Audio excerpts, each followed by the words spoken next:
sa ley informal. Prevenir enfermedad y saber el magacura. Junto con el Zamboanga City Medical Center. Servicio con compasión.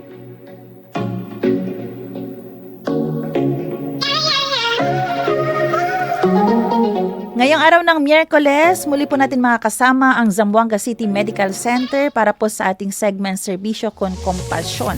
At ngayong umaga, pag-uusapan po natin ang tungkol sa World Hepatitis Day. Ayan, ang tema ay Hepatitis Ends With Us. Alamin, magpasuri at magpagamot. At para mas maintindihan po natin ito, no? Makakasama po natin ngayon via Zoom ang isang gastroenterologist, Dr. Ashraf Tawasil. Doc, good morning. Hello, good morning po. Yes, good morning po, Doc. Good morning po. Welcome po muli dito sa ating program, Doc, no? At parang other time, nakalimutan ko po yung topic natin. Pero ito, pag-uusapan po natin ang tungkol sa hepatitis. Nako, Doc, una po sa lahat, gaano po ba ka-importante na napag-uusapan po itong tungkol sa hepatitis? Alarming po ba ang ating mga cases po, lalo na dito sa Zamboanga City Medical Center? Ganito po, ma'am, no? Katulad po ng aking background po ngayong umaga, no? Kahapon po yung tinatawag nating World Hepatitis Day po, no? And magkakaiba po yung theme, pero napaka-appropriate po, no? Yung theme natin kasi hanggang ngayon po, marami pa rin hong tao ang hindi po alam na meron po tayong hepatitis. Whether hepatitis B po ba ito or C, at nang sa gayon ay meron pa rin hong mga pasyente na nasisira yung atay at hindi pa ho nagpapagamot, no? So hinahanap pa rin namin po yung tinatawag na missing millions po, no?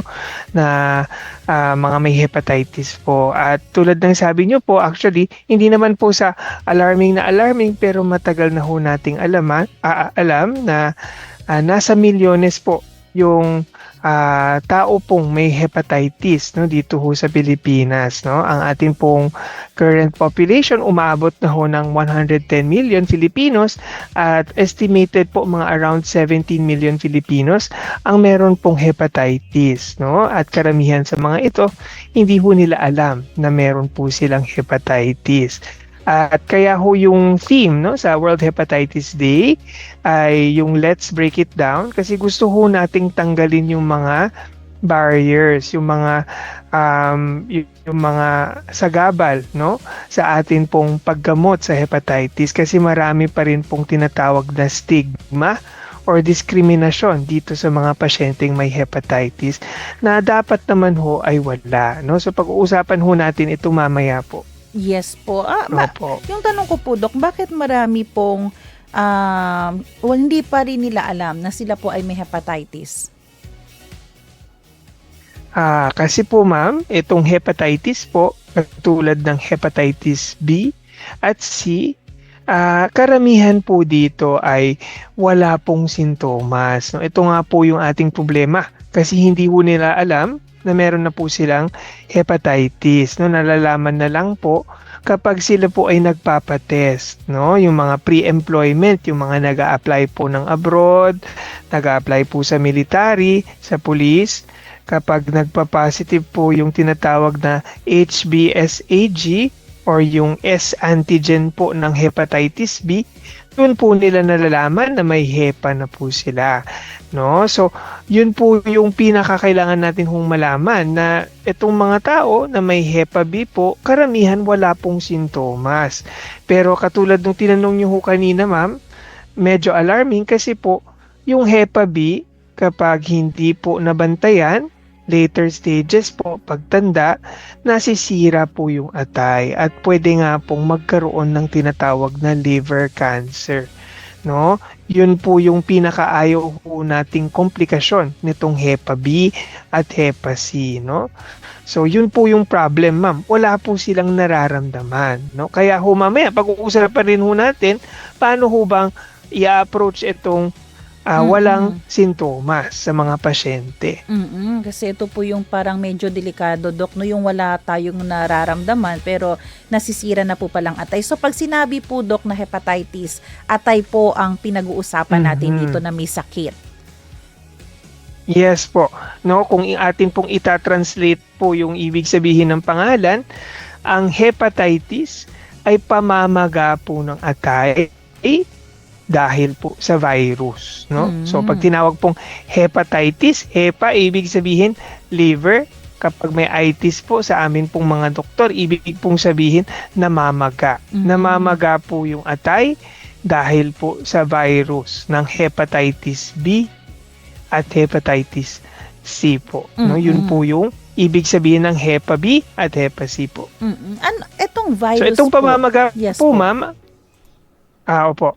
Yung itong pamamaga po, ma'am, pag matagal hong namamaga yung atay, dito po natin nakikita na tuluyan pong tumitigas at lumiliit na po yung atay, yung tinatawag naming cirrhosis. No? At pag patuloy pong namamaga, pwede hong maging cancerous, no, sa atay. Opo, yung tanong niyo ho, ma'am, kanina, Saan po galing yung virus, Dok? okay po. Itong virus. No, actually, itong virus ho, kaya po medyo mahirap, no, na magpakonsulta itong mga pasyente kasi karamihan po sinasabi ho nila, Dok, wala naman ho akong naramdaman. Wala naman ho akong nakain. Wala naman ho akong exposure, kumbaga, sa hepatitis. No? Kaya hindi po nagpapatest. Pero ito ho yung gusto ho nating i-address sa atin pong World Hepatitis Day, no? Whether local po ba or sa buong mundo. No? Kasi po, dito sa Pilipinas, karamihan po ng mga pasyente, nakukuha po yung hepatitis B in particular, sa pamamagitan ng tinatawag ho naming vertical transmission. Ibig sabihin po, may hepatitis B ang nanay nung buntis pa ho at nung pagpapanganak, hindi po nabakunahan yung anak, no? At napasa ho sa kanyang anak ang Hepa B, no? So ito po yung main reason po talaga sa Pilipinas, no? Napasa po ng vertical transmission. Kaya ho mali ho yung ating stigma na kapag may Hepa B, pinandidirian po yung pasyente. Hindi po yun ganun. Hindi po nila kasalanan, no, na may Hepa B po sila. Hindi po alam ng mother. So sabihin ho natin 30, 40 years ago, no, nung pinanganak po siya, hindi po alam na may Hepa, napasa na po sa anak, and ngayon na lamang pong nalaman na may Hepa. Kaya ho importante, isi-screen ho natin, hahanapin natin itong mga pasyenteng meron pong hepatitis, no? Pangalawa po, ang Hepa, syempre pwede pa rin ho makuha sa pakikipagtalik, no? Kaya ho yung mga may asawa, may partner po, importante rin po ma-check, no? Kasi ho kapag nakikipagtalik po, pwede nilang mapasa sa kanila pong asawa, no?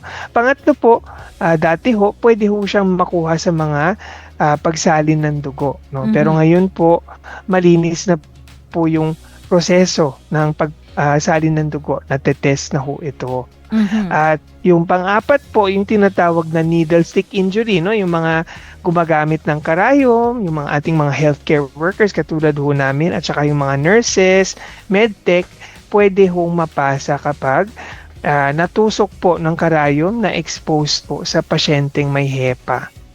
No? So yun po yung primary na apat na paraan, no? Pero pinaka-importante, majority po ng Pilipino, vertical transmission sa pagpapanganak po nakuha ang Hepa. So pag tinanong po nila, Dok, paano ko po nakuha? Wala naman akong exposure. Na-expose po sila pero nung bata pa ho sila. No, yun po yung problema. Kaya ho, walang naramdaman, no? Okay. Yun po yung problema. Parang ang dami nating follow-up dito. Una po, Dok, yung mga nabanggit nyo like sa Sige lang po. sa mag-asawa or yung may mga sexual activity. Yes. Ano po ito? Hepa B lang po ito lahat, Dok? Yung pagsalin ng dugo. Pero ngayon, malinis naman na. Yung mga through karayom. Hepa B Okay lang po po ba yan? Sige po. Para ho paikliin ko po, no? Ang Hepa po, actually, meron ho tayong 5 type, no? So, may Hepa A, B, C, D, E. Parang alphabet po, no? Pero ang pag-uusapan natin na main po ngayong araw, kasi po yung World Hepatitis Day, ito po ay primarily focus po sa ating tinatawag na chronic hepatitis. Ibig sabihin po ng chronic, pangmatagalan po, no? Almost lifetime nga po, no, kapag hindi po ginamot, no?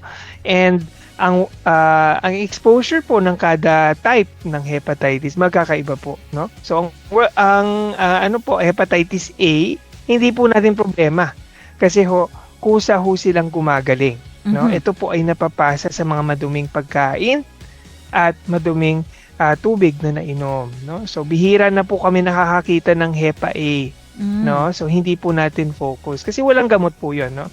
Kusa siyang gumagaling. No, ang Hepa D naman po medyo rare po, no, at sumasabay ho siya sa Hepa B, no. So hindi na ho natin pag-uusapan. And kasama rin ho yung Hepa E na usually po sa buntis at karamihan po nasa India, no. So ang pinag-uusapan ho natin dito ay Hepa B at saka Hepa C po, no. And magkapareho po sila, no, na pwede humapasa sa sa dugo, sa pakikipagtalik, sa needle stick injury po at pagsalin ng dugo, no? Yung kaibahan lang ho, yung Hepa B po, may majority po vertical transmission o doon po sa pagbubuntis at pinanganak, no? Doon po sila napapasa. At kung hindi po sila nagamot, syempre almost panghabang buhay ho at sila po yung nagdudulot ng tinatawag na cirrhosis o yung pagtigas at lumiliit po yung atay, no? At pwede rin po mag-cause ng liver cancer. Ulitin ko po, pag maikli, Hepa B at Hepa C po yung pinag-uusapan natin kasi sila po yung tumatagal, no? Hepa A, hindi po problema, kusa pong gumagaling. Yung D at E, bihira po namin makita. Yun po. Okay. No? Okay. Pero Doc, pag nandito tayo sa Hepa B and C, kasi kanina nasabi nyo po, Yes. namana ng bata, paglaki, tsaka pa ba nalaman. So, ibig sabihin po, medyo tumatagal din po ang lifespan kahit may Hepa. Tama po ba yun? Yes po. No? Actually, ito ho yung gusto rin natin pong tanggalin na stigma, no? Hindi po ibig sabihin na may Hepa na po ay hindi na pwedeng magtrabaho, hindi na ho pwedeng mamuhay ng normal, no? Hindi na po. Actually, ang gusto ho naming malaman ay yung criteria po na kailangan ho naming gamutin, no? So, pag-usapan ho natin yung mga sino nga ba yung kailangan pong gamutin, no? Na mga may Hepa. Hindi naman ho lahat, no? Yung mga pasyente pong may Hepa B, meron po kaming sinusundan na criteria, no? May mga test po na pinapagawa sa dugo at pinapa-ultrasound po yung atay, no? Kapag may Hepa B. Kung wala naman hong cirrhosis pa o hindi pa sira yung atay, nagse-surveillance lang ho kami, no? Binabantayan po yung atay at certain age po, no? So above 40 or 50 years old, pinapa-follow up lang ho namin every 6 to 12 months, no? So binabantayan lang po. Yung mga kailangan naman ng treatment, sad to say po, may kailangan ho silang inumin na gamot, no? Para kung maintenance na ho nila. Kasi ang Hepa B, yung niya ho, yung problema niya ho, panghabang buhay po no? So pag may Hepa B ho tayo, actually bihira na pong mag-negative yung test, no? Karamihan po hanggang sa mamatay na ho sila, meron na pong Hepa. Pero marami pong pasyente ang namumuhay ng normal na buhay pa rin, no? Binabantayan lang yung atay at iniiwasan po yung lalong pagkasira ng atay, no?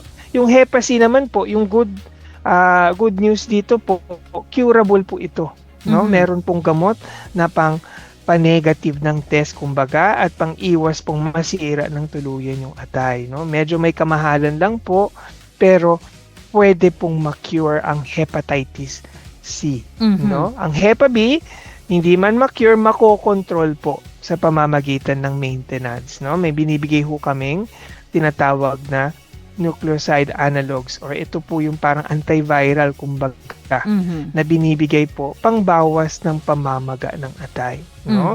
Para sa mas maraming impormasyon, mas maganda kung magkonsulta po kung sinong may Hepa.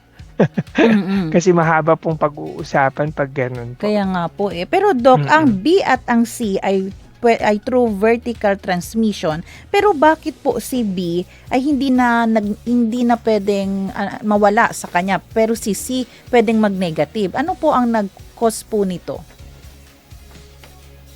Yun po ay medyo mahirap na tanong, no? Kasi ito pong Hepa B at Hepa C, magkakaibang virus po, no? Yung nagko-cause sa kanila po. So magkakaiba ho sila, no? Ang Hepa B ho, yung medyo particular po sa kanyang virus, ay nagtatago ho talaga ito sa loob ng selula, no? Mahirap pong gamutin. Hindi naman po pwedeng sirain natin ng buong atay, no? Mm-mm. Para lang hanapin itong virus na nakatago sa loob po talaga, no? So kahit ho magbigay kami ng gamot, nakatago ho siya sa, kumbaga kung iisipin ho natin kung meron pong ano bang tawag dito, may crowd po, no? Sobrang daming tao, no? Sa loob ng mall. Mahirap po hanapin doon sa loob ng mall talaga ang isang tao kung ang mall po sabihin mo natin 10 floors, no? And nakatago po sa loob ng 10 floors ng mall ang virus, tapos sabihin mo natin milyon po itong mall. Parang ganun po yung pagkakaintindi ko po, no? And hindi po mahanap itong isang tao na nagko-cause ng hepatitis B, no? So, nakatago po siya almost lifetime po. Meron naman pong nagne-negative pero bihirang-bihira po, no? Yung Hepa C naman, madali pong hanapin. Hindi po siya nagtatago sa loob ng selula. So, kaya po siyang gamutin, no? Opo, yung Naintindihan niyo po ba, ma'am? Yes po. Yung mahalaga Medyo naman mahirap po, komplikado eh. opo. Pero yung mahalaga, Doc, nalalaman nyo pa rin kung kung hepatitis B ba siya or C siya. No? So nalalaman B or natin. C. Yes po. Yes po. Oo, yun yung mahalaga din po. At Available po yung mga test, no? Sa CCMC nga po, nandun po yung test, yung pinakamura nga po, no? And sa mga hospital po, no, across Zamboanga. Readily available po, no? Within 1 day malalaman nyo po kapag may HEPA po. Pero Doc, may tanong po ako. May mga iba po na witness ko po. Kasi sabi nyo po kanina, etong B at C, walang sintomas. Pero may ano po yung mga nagyayelo po? Yellow ang mata, yung skin po minsan. Okay po. Oo, yun yung yun yung ayaw natin, no? Kaya nga po yung background ko, no, yellow po, no? Yung HEPA po, kapag nasira na po yung atay, magyeyelo po yung mata, magyeyelo yung balat, nakakaramdam po ng tinatawag po naming fatigue, no? Madali pong mapagod yung pasyente, no? At kapag meron na hong komplikasyon itong atay natin, ibig sabihin po late stages na po, no? Nagsusuka ng dugo, lumalaki po yung tiyan, at maaari pong parang balisa, no? Hindi po makatulog, para pong nawawala na po sa tamang pag-iisip, no? Nagwawala yung pasyente, hindi po makausap, no? Tinatawag ho naming encephalopathy sa English po, no? So ito po yung mga komplikasyon ng sakit po sa atay, no? So tama po kayo. Ito yung iilan na malala na po yung sakit, no? So naninilaw na po. And then yun, nagsusuka na ng dugo, lumalaki yung tiyan, and nawawala na ho sa tamang pag-iisip, no? Late stage na po, no, ng cirrhosis, kumbaga. And yung pinakaayaw ho natin, magkaroon ng cancer, no? Ito po yung mga nakikitaan na po sa ultrasound na may bukol at iba pa hong sakit, no? Doc, for clarification lang po, pag sinabi bang yellow na yung mata, wala na pong ibang pwedeng cause po noon? Agad po ba? Meron pa naman po, no? Meron pa naman. Oo, maaari ho. Mga ibang cause na pwede hong magdulot ng paninilaw ng mata, yung barado po, yung mga tubo sa atay, no? Whether may nahulog na bato na sinasabi ho nila, or maaari rin po mga nalason, no? Yung mga umiinom po ng herbal, actually ibang topic ho, pero pwede hong magdulot ng pamamagari ng atay, no? Okay. Yung mga malakas na uminom ng alak, pwede rin po masira ang atay, no? In short, kapag nanilaw yung mata, syempre magkonsulta na ho tayo sa doktor, no? Para ho mabigyan namin ng tamang test para malaman kung ano talaga yung dahilan bakit namaga yung atay, no? Ayan. Pero ito po ba lahat, Doc? Pwede ma-prevent lang sana, Doc? May mga ways ba para ma-prevent po magkaroon ng hepatitis? Yes po, no? So, yun po yung kasama sa ating pong strategiya ng World Hepatitis Day po, no? So, hinahanap po namin actually itong mga pasyenteng at risk at yung mga may hepa na po para yung kanila pong mga kamag-anak at yung mga loved ones nila po, mapipigilan ho natin yung pagpasa ng hepa, no? So, magkakaiba ho yung sa hepa B at C, no? So, pag-usapan ho natin yung sa hepa B, mapre-prevent po, no? Almost 100% po, 99 ba or 100% na po yung hepa na mapasa sa pamamagitan ng vaccination, no? So, importante ho dito sa vaccination, magpabakuna, dapat po negative po yung hepa, no? Hindi na siya gagana kapag may hepa na ho tayo, no? Wala na ho tayong magagawa doon. Depende na lang ho kung kailangan ng treatment. Pero kung negative po, no? Kaya ho na yung mga ating mga student nurses, yung atin pong nag-abroad na kailangan hong ma-expose, no, sa healthcare, at saka yung mga kamag-anak ng mga may hepa po, no, ay pinapabakunahan po, no. So meron po ito sa mga clinics po, ay hindi ko alam kung available na po yung sa GCMC, pero wag po kayo mahiya, no, magtanong, no, and we can find ways po mabakunahan, no. Pero sa private clinics po, nagre-range po ang vaccine po from around 1,200 to around 2,000, depende ho kung saan kayo pupunta, no. Usually mga 1 to 3 doses po ito, no, depende kung booster lang ang kailangan or kailangan talagang bakunahan, no. So pag mabakunahan po, natetest rin ho namin kung gumagana na yung bakuna o hindi, no. And kung meron na po ito, good for around 10 years na po, no, hindi na ho kayo mahahawa ng hepa, no. Pangalawa po, yung mga buntis, no, actually kasama ho sa ating batas na pinapatest po ng hepa, no, at the 24 to 28 week of gestation, no. Ibig sabihin, kapag yung buntis, no, yung ating pasyente, pag buntis po, no, second trimester po, chine-check kapag may hepa. Kasi po, may hepa man o wala, actually, no, pinapabakunahan yung sanggol, no. So, okay, para hindi po mapasa, no. And ito po ay libre, no, sa ating mga health center and yun po sa mga yung birthing clinics po, no. And then sa Hepa C naman, unfortunately ma'am, wala pong vaccine, no, para sa Hepa C, no. And the only way na mapigilan ho natin is iwasan ho nating mahawa, no, sa pamamagitan ng hindi matusok ng karayom, no. Syempre malinis po yung dugo na nasalinan, and doon ho sa safe sex po, no. So ibig sabihin yung pakikipagtalik ho, iiwasan ho natin yung expose sa maraming partners at saka doon sa mga risky behaviors po, no. Yun po yun. No? So in short po, Hepa B, bakuna talaga, no, para maiwasan. And then Hepa C, syempre iwasan natin yung mga exposure po. Okay. So, Opo. Doc, tama po bang pagkakaintindi ko? Ang pwede lahat magpabakuna basta wala ka pang hepa. Tama po ba yun, Doc? Yes po.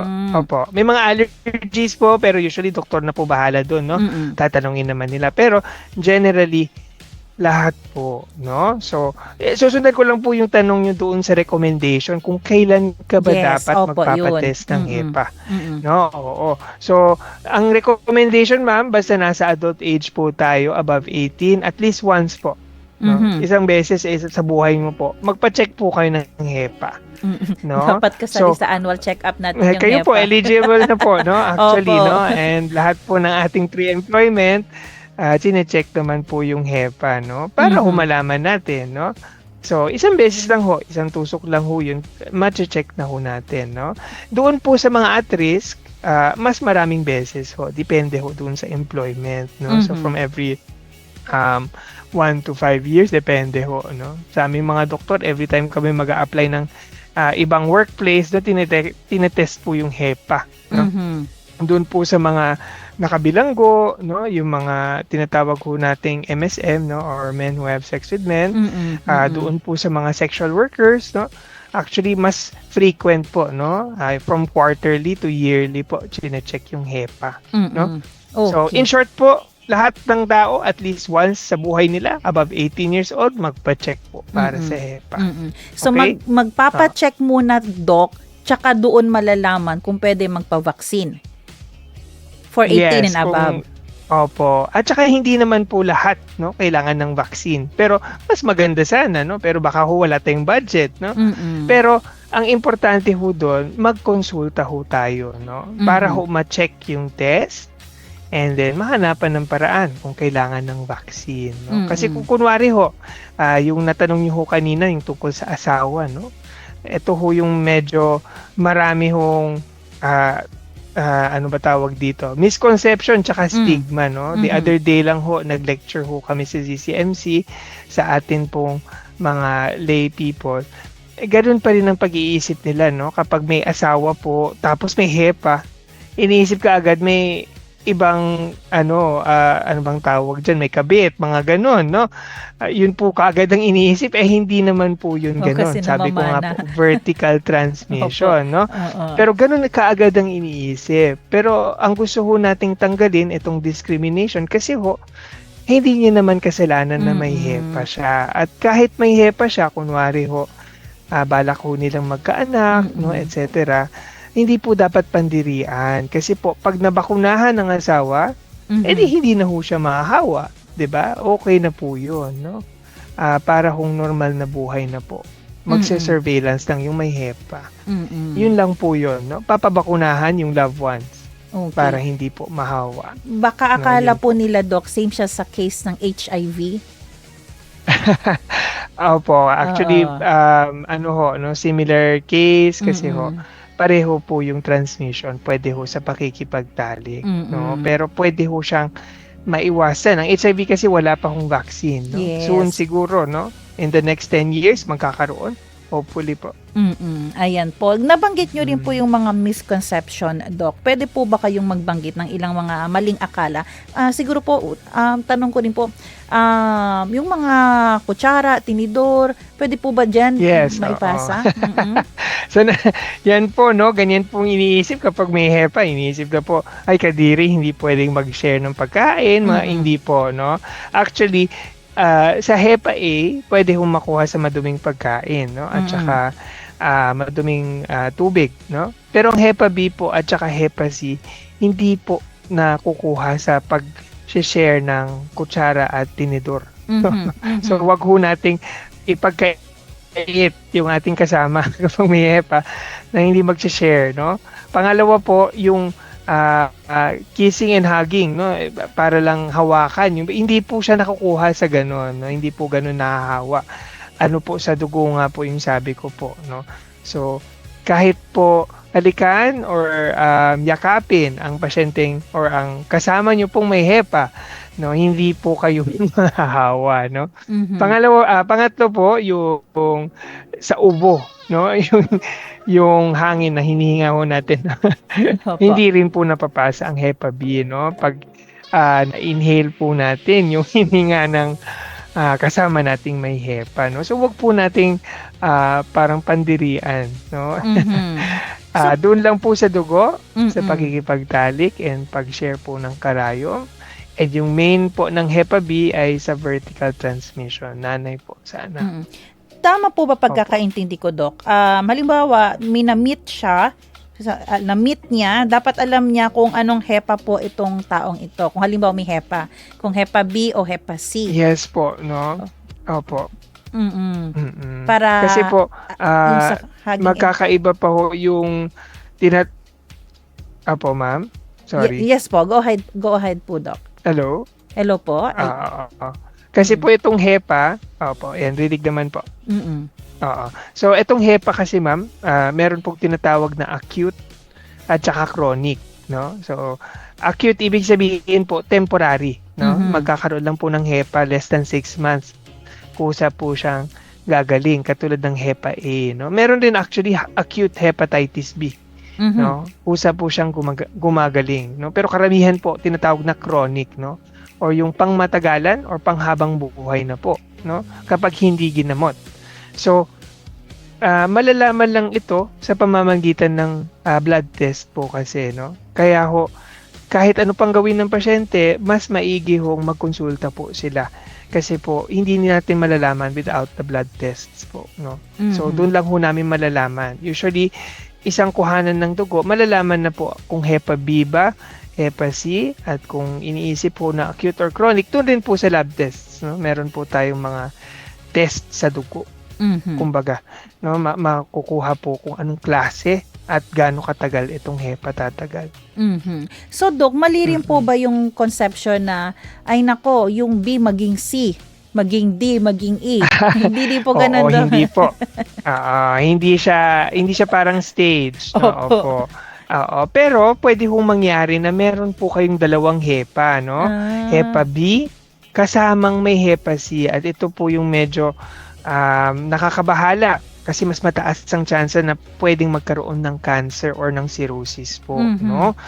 Actually, meron na hong mga iilan dito sa Zamboanga na may mga pasyente ho kaming na-encounter na yung dalawang HEPA meron po, no? Napakamalas ho Mm-mm. na kung paano po sila na-expose, no? Importante, sa test rin po malalaman ito, no? Pero hindi po siya nagpapalit, no? HEPA A, naging B, naging C, hindi po, no? Pero pwede ding magsabay, no? Lalo ng HEPA D na hindi naman po bihira lang po, Mm-mm. no? Weird lang. Sumasabay talaga sa HEPA B, no? Pero yung B at C, yung pinakakaraniwan, pwede ho silang magsabay, no? Mhm. Ang A po, pwede ka nga actually ma-HEPA A, B at C, no? Pero hindi pa ho ako nakakita. Oo, pero possible pala din, A, B, Okay. C. Yeah. Yes po, sobrang malas po pag gano'n, no? Opo, oo. Kaya dapat talaga mag-ingat, no, sa pipiliin natin na landas sa buhay. At the same time, dapat alam natin ang ating family history po, no, para protected po tayo. Yung Yes po, and status, no? Mm-mm. Mm-mm. Okay. So magpa-check po at least once, no? Or magkonsulta po, no? Any doctor po. Actually, nag-workshop po kami itong taon na ito, last itong May, no? Nagturo ho kami ng mga doktor dito ho sa Zamba Sulta region para ho paano mag-handle nitong mga pasyenteng may HEPA. Mhm. No? Gugustuhin ho namin katulad ng natanong niyo ho nung una, ma'am, no? Gaano ba ka seryoso itong HEPA dito sa Zamboanga? Actually ho, kung titingnan ho natin, ma'am, yung bilang ng mga pasyenteng may HEPA, meron pong discrepancy, no? Mas konti po yung nakikita ang may HEPA sa Luzon at Mhm. pinakamataas ho dito sa Mindanao, no? Mhm. Unfortunately. Kasi ho, maraming hindi alam ang tungkol sa HEPA at hindi nagpapabakuna, no? So, gusto ho nating pairalin itong awareness, no? At saka yung pagkonsulta tungkol sa HEPA, no? Hindi naman kailangan po gastro lang, no? Actually, kahit GP po or general practitioner na doktor, marunong ho silang magpa-test ng HEPA, no? Mhm. So, pwede ho kayo magkonsulta ng doktor, no? Tungkol sa HEPA today. Okay. Pwede na hong Mm-mm. i-test ang dugo. Siguro po, Opo. Dok, para may idea na lang din sila, paano po ba tinitest yung HEPA po? Baka dun sila takot din, Dok. Ano lang po, kukuhanan lang po sila ng dugo, Mhm. no? Yun lang po yun, no? Siguro ilang sekundo lang po yun, no? Kukuha na sila ng dugo, tapos isasabit, yun na po. Yun na yun, no? Hindi naman po sila uoperahan. Oo, kasi walang operation po, no, sa hepatitis. Gamot lang po siya. Wala po, Oo. no? Yes. So, Sa- gagamutin po at surveillance. Opo. Mm-mm. Sa cancer po, paano po, Dok, pag cancer na po siya? So, meaning po, hindi, etong cancer na ito, liver, hindi rin ito namamana. Ay, namamana po ba, Dok? Meron pong mga iilan na mga teorya na pwede hong related sa genes, no? Mm-mm. Pero I think karamihan po at majority, no, risk factor kumbaga ng liver cancer ay dahil po sa HEPA dito sa Pilipinas, no? Mhm. So, hindi man siya mamana pero kung napasa po yung HEPA Mm-mm. galing sa nanay papuntang anak Mm-mm. at hindi po na-check itong HEPA, Plus lifestyle. mas mataas po yung tsansa na pwedeng Mhm. magkaroon ng liver cancer. Kasi po, parang combination ho ng factors, ma'am, no? Mm-mm. Karamihan po kasi 95% ng pasyenteng may HEPA B nung panganak pa lang, Mhm. magtutuloy-tuloy po hanggang sa mamatay na ho sila na may HEPA po sila kasi nakatago po yung HEPA at mas matagal pong namamaga yung atay, no? Mhm. And katulad ng sinabi ko nung una, pag maga po yung atay ng matagal, nasisira po ito at pwede pong maging cancer, no? Mhm. So, hindi man siya namamana pero pwede pong maging risk factor na mag-liver cancer po, no? Mm-mm. Ibang usapan naman po 'yun, no? January po, meron po tayong Liver Cancer Month. Mhm. Baka maging guest po ako Yes, dito. opo. Mapapag-usapan naman natin yung liver cancer. Mm-mm. Pero kung meron pong mga bukol sa atay, magkonsulta na ho tayo, no? Yun lang po yung ibig sabihin nun. Mhm. Last na po talaga, Dok. Pag may HEPA ba, meron pang pwedeng ibang sakit na madagdagan po sa pasyente? Opo, pwede naman po. Marami po, no? Actually, yung gusto ho nating iwasan kapag may HEPA na po, kasi ang sabi ko ho kanina, no, hindi naman po lahat ng HEPA ginagamot. Nagse-surveillance lang po. Ibig sabihin, every 6 to 12 months or yung iba nga ho, yearly lang po. Nagpapa-check up lang tayo, no? Hindi lahat ginagamot. Yung iba kailangan ng gamot, magagamot po daily, no? May maintenance na sila pong binibigyan, no? Yung iba po na walang ginagawa, minsan para ho silang napapraning, no? Dok, ano bang pwede kong gawin? Ano bang bawal kong kainin? Ano bang bawal kong i-take, no? Actually, parang 3 lang ho na ang kailangan nating iwasan, no? Kapag may HEPA na po. Number 1 po talaga ay alak, no? So, alcohol. Kasi po, lalong mamamaga yung atay, no? I think dito po sa Zamboanga, bihira po yung mga malakas uminom. Meron naman po, pero marami po hindi naman po uminom ng alak. Yun po yung number 1. Number 2 po, wag ho nating dagdagan pa yung burden o yung hirap ng atay kapag may fatty liver po, no? Mhm. So I think yun ho yung pinag-usapan natin last topic, ma'am. Di ba natanong niyo, hindi niyo na maalala. Opo. I think it was fatty liver po. Okay, okay po. Oo, so etong fatty liver naman po kapag nagsabay ng HEPA, pwede pong lalong mag-cirrhosis, no? So kailangan ho healthy living lang po, no? Kailangan ho mag-lose ng weight itong mga pasyente ho natin, no? Kaya ho ako nagpapapayat rin po kasi hindi po tayo pwedeng medyo mabigat. Kami po nagsasabi ng kailangan magbawas na timbang tapos kami rin po yung mataba. So, yun po, naiiwasan natin fatty liver. And yung last po, ma'am, yung pinaka-importante sa tingin ko po ay yung mga toxic, hepatotoxic tinatawag. Ibig sabihin ito yung mga substances or chemical na nakakasama sa atay, no? Actually, marami pong herbal ang pwede pong magdulot ng pamamaga ng atay. Yun lang nga po, hindi pa sila napapag-aralan, no? So, doon po sa ating mga pasyente na nagtitake po ng herbal, ang advice ko po, at your own risk, no? Pag tinake nyo po yan, nasa sa inyo po, no? Kung gusto nyo talagang ituloy, pero wala pong pag-aaral na nagsasabi na safe po yung mga yan sa atay, no? Baka ho lalong makakasama pa ho, no? So iniiwasan ho natin, number 1, alcohol, number 2, fatty liver, and number 3, yung mga chemical, no? Katulad ng mga supplements at herbal na pwedeng lalong mamaga ang atay, no? Ayan. Opo, Ayun po. kaya ingat tayo dun sa mga pinapakinggan natin na mga advertisements, kahit po sa radyo, sa Baka scam. media. Oo, kasi po baka mamaya wala naman talaga kayong sakit na nagkasakit na lang din po kayo, no? At nakakalungkot kung dun pa sa iniinom nyo dahil yung faith nyo nandoon. Imbes nandun yung paniniwala natin sa mga advice po ng doktor, mas pinaniwalaan pa po natin minsan yung mga announcement. Kaya yan po lagi yung paalala, no? Kahit po yung mga nag-a-announce, lagi po yan sa bandang dulo nagsasabi, walang may linya po yan silang sinasabi, Opo, no? no approved health and benefits ba yun? Therapeutic Oo. benefits, ewan ko. Oo, so yung mga testimony maganda po yan, pero mahirap na pag yung testimony nyo po dahil nasira ng ating liver. Doc, Yes meron po po. tayo dito from Christina Alabata. Thank you so much, Doc, sa lahat ng information regarding HEPA and learnings also po para sa amin. God bless you po, Doc. So, Doc, maraming salamat. Baka may last message pa po kayo. Kailan pwedeng magpa-check up, pupunta po sa ZCMC? Opo, meron po kaming gastro clinic every Thursday po, no, sa CCMC ng hapon. O depende po kung sino yung doktor, no. Usually yung mga nandito ho, yung medyo malala na po yung sakit, no. Pero araw-araw naman po, meron pong internal medicine clinic. Pwede ho kayo magtanong, no. Kung ayaw nyo naman po pumunta na ng CCMC, actually any doctor po sa Zamboanga, no, marunong po mag-screening ng HEPA. Hindi naman po kailangan gastro na kaagad, no. Gusto nga naming hanapin itong mga tinatawag na missing millions, no. So, magpakonsulta na ho kayo kahit once, no. Siguro itong buwan lang na to or next month, isang beses, magtatanong lang po kayo, Doc, pwede ba ako magpa-screening ng HEPA? Pag negative ho kayo, edi congrats, no. Wala ho tayong HEPA, hindi kayo parte ng missing millions kumbaga, no. So safe po tayo. At saka pangalawa po, kaya ho yung team na nandito, no, nakalagay po sa aking background, no. Let's break it down, no, nakalagay po. Ibig sabihin, tanggalin ho natin yung diskriminasyon. Wag ho nating pandirian etong mga pasyente o yung mga kasama ho natin na may HEPA. Kasi po, hindi po nila kasalanan, no?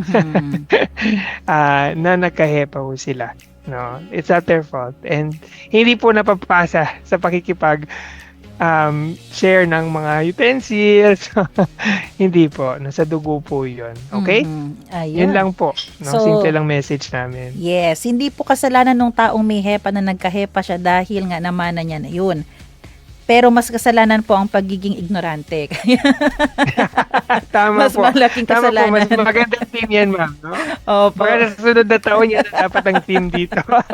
Ayan. So, kaya po, mahalaga na nakikinig tayo lagi dito sa ating program, especially every Wednesday. So, Doc, maraming salamat po sa oras at panahon Sige nyo po. po dito. Baka January or baka kahit hindi pa matapos ang year 2026 ay makasama po namin kayo muli. So, muli Yes, nakasama po natin Dr. Ashraf Tawasil, Doc, no? Maraming salamat po, Doc. Sige po. Ayan. Magandang umaga po.